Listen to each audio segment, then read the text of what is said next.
El día de ayer, 18 de septiembre, hubo manifestaciones en Guatemala y el día de hoy, 19 de septiembre, también hay manifestaciones. El 18 de septiembre, en una manifestación masiva en Guatemala, los 48 cantones salieron a las calles de Guatemala a manifestar y protestar por el estado en el que actualmente nos encontramos, exigiendo la renuncia de Consuelo Porras, fiscal general de Guatemala. No solo eso, hoy 19 de septiembre hay otro tipo de movilizaciones por el grupo Codeca que está tapando ciertas calles. Y nunca falta una opinión bien desorientada como esta que está acá. Entonces hablemos un poquito de estas opiniones. Pero primero les voy a dar un poquito de contexto. ¿Qué está pasando en Guatemala y por qué se están dando estas manifestaciones? Es difícil determinar exactamente el punto donde inició porque Guatemala ha estado sufriendo una coyuntura política desde hace un buen tiempo, antes de 2015. Entonces, encontrar el punto exacto donde empezó es raro. Pero para los términos de esta coyuntura empieza con las elecciones de 2023. Primero se dejó participar a una hija golpista que no podía participar porque nuestra constitución se lo prohíbe. Segundo, se bloquearon varias candidaturas, entre ellas y tal vez la más importante, la de Telma Cabrera, líder indígena y defensora de los derechos humanos. A esto hay que sumarle que anteriormente una de las candidatas más conflictivas en Guatemala estaba en un caso de corrupción y se le dejó salir sin ni más ni menos. Solo estaba dentro de un caso, la habían agarrado, estaba presa preventivamente, estaba en investigación y de repente la jueza decidió cerrar el caso. Y el Ministerio Público, que la debía seguir investigando, no apeló esta decisión. Esta señora ha sido el contravoto o el antivoto muchas veces en Guatemala. Esta es la tercera vez que llega a segunda vuelta.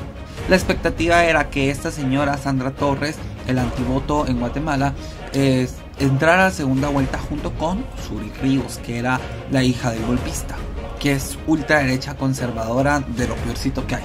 Y que si no, el pueblo de Guatemala eligió a Arévalo, hijo de un expresidente conocido como uno de los presidentes de la primavera democrática en Guatemala. Y ahí empieza todo este embrollo donde legalmente intentan hacer lo que no lograron en las urnas, que es ganar las elecciones. Entonces empiezan a investigar a las personas que estaban en las mesas, y el proceso en Guatemala en mesas es muy claro. Usted llega, hace su voto y luego las personas que están en mesas que no están afiliadas a ningún partido cuentan los votos a viva voz. Entonces es como este voto para Semilla, para el partido político, ¿no? Y así.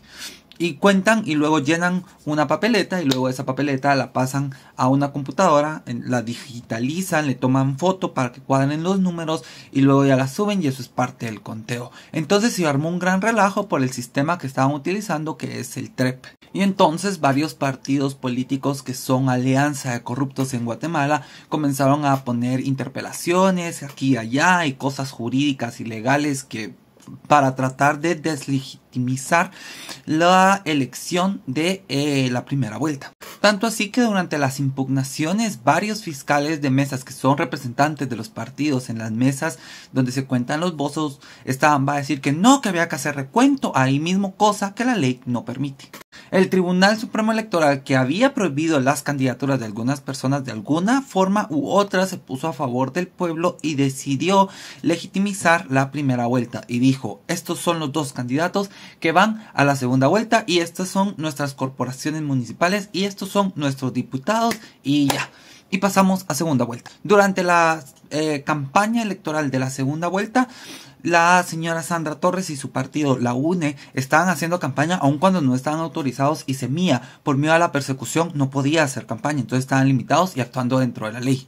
Y porque tenían miedo que les bajaran el partido, porque ya lo habían hecho con otros. Y estaban siendo perseguidos por el Ministerio Público de Consuelo Porras y Curruchiche, donde habían dicho que la afiliación de algunos miembros del partido no cuadraba y que habían puesto denuncias. La cosa es que el mismo partido puso una denuncia porque ellos fueron los que se dieron cuenta que las cosas no estaban cuadrando, y entonces el mismo partido Semilla dijo: hey, miren, o sea, estos números, esta gente no está cuadrando con nosotros y creemos que hay gente de más, por favor, vean qué está pasando, investiguen este caso. No necesitas más prueba de honestidad que decir: hey, creo que ustedes se equivocaron y acá hay mano de mono, ¿no? Entonces, por favor, investiguen esta situación. La cosa es que ha sido tan tanta la persecución del Ministerio Público hacia Semilla que ni siquiera les has dado acceso al caso que les están construyendo, y como son parte procesal deberían tener acceso al caso para poder hacer su defensa y todo eso del debido proceso y no sé qué. Y a todo esto ustedes se estarán preguntando, ¿y entonces la Consuelo Porras por qué la dejan seguir? Bueno, porque es aliada de los pactos de corruptos que están en Congreso y está en la presidencia de Guatemala. Esta Consuelo Porras estuvo en un segundo término, se le dio un segundo término a su candidatura en el gobierno de Yamatei, y había sido propuesta por Jimmy Morales, uno de los presidentes más corruptos de nuestra historia moderna. La cosa es que sacar a la fiscal general no es tan fácil como pedirle su renuncia, o sea, hay muchas cosas que hay que hacer.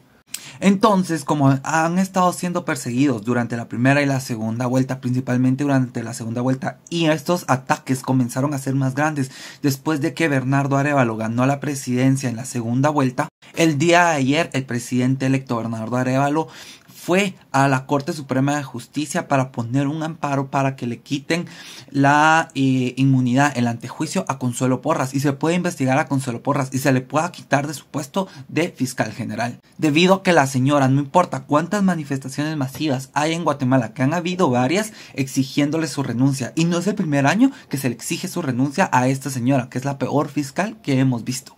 Ha cooptado y básicamente destruido toda la institución del Ministerio Público. En 8 años logró lo que nadie había logrado. Porque mientras nos gusta creer que nuestras instituciones sobreviven a malas personas, lamentablemente esta institución no lo ha logrado. Importa la persona que pongamos, porque esta persona, Consuelo Porras, ha sacado a diestra y siniestra, y sacándose y quitándose los procesos legales y las formas correctas de hacer de instituciones, ha destituido a los fiscales que no le agradan o le parecen incómodos, y ha promovido a aquellos que se alinean muy bien a lo que ella quiere, que es una persecución política de los partidos que a ella no le gusta y que a su jefe, el mandamás del país, tampoco le gustan. Hemos visto cómo empiezan a perseguir prensa, cómo empiezan a perseguir líderes políticos o partidos que a ellos no les gustan o les incomoda. En fin, al finalizar la segunda vuelta y que Bernardo fue presidente, no habían declarado todavía válidos los resultados, porque el Tribunal Supremo tiene que hacer algo ahí y determinar si sí o si no, ¿verdad? En ese espacio de tiempo entonces hubo un ataque y no los querían dejar tomar posesión, y estaban poniendo recursos legales para no permitir que Bernardo Arévalo fuera decretado como presidente electo. Porque no ha tomado posesión, toma posesión el 2024, el 14 de febrero a las 14 horas. Entonces, después de que el Tribunal Supremo Electoral de Guatemala le había dado el visto bueno, y había dicho sí, ya se acabó, o sea, así es y ni modo, hicieron jugadas bien horribles. Trataron de cancelar al partido Semilla, diciendo que por lo del caso que les había contado anteriormente, lo trataron de cancelar. Y el Congreso, ni lento ni perezoso, por primera vez en su vida, ¿verdad?, cancelaron a Semilla y dijeron que todos los diputados eran individuales, ¿verdad?, cuando eran parte todavía del movimiento Semilla. Pero la cosa es que lo hicieron con una gestión que ni siquiera estaba completada, porque a los como 3-4 días les dieron un amparo y dijeron no pueden cancelar al partido hasta que se acabe el proceso electoral, que es hasta en octubre. Se empiezan a dar cuenta de las marufias que están tramando ellos. La cosa es que el Ministerio Público de Consuelo Porras y Curruchiche violentaron la Constitución a la hora de ir y abrir las cajas, dice porque había una denuncia de un ciudadano. Pero la orden del juez solo le permitía revisar virtualmente las cosas, pero ellos abrieron las cajas, violentaron el voto de todos los guatemaltecos, y eso es lo que llamamos un golpe de estado técnico, porque se pasaron por encima de la Constitución. Y en teoría nada está por encima de la ley, pero a esta gente no le conviene ese discurso cuando son ellos los que se ponen por encima de la ley. Y entonces, justamente, todas las personas salimos a manifestar nuestro enojo, porque ¿dónde está la justicia? ¿Dónde está la ley? ¿Dónde está el respeto a la Constitución de la República? Y entonces, haciendo respetar nuestro derecho a la libre manifestación pacífica, es decir, sin armas, todo lo demás es válido, pero sin armas, salen a manifestar, tapan calles y exigen la renuncia de Consuelo Porras, salen ese tipo de comentarios que vimos al principio. Pero la cosa es que la democracia se lucha y se defiende. Y cuando personas como Consuelo Porras son el problema entonces no es la manifestación, es Consuelo Porras. Y si no quieren ese tipo de manifestaciones, lo más sencillo es que Consuelo Porras renuncie. Quien está afectando tu movilidad, tu economía y el desarrollo es Consuelo Porras. Y luego vamos a hablar en otro de cómo eso de tu movilidad y eso es un mito. Pero manifestar es un derecho, sobre todo cuando estamos defendiendo el derecho de todos los demás guatemaltecos. Porque te recuerdo que todos estamos llamados a defender la Constitución. Y ese fue el chismecito de Guatemala.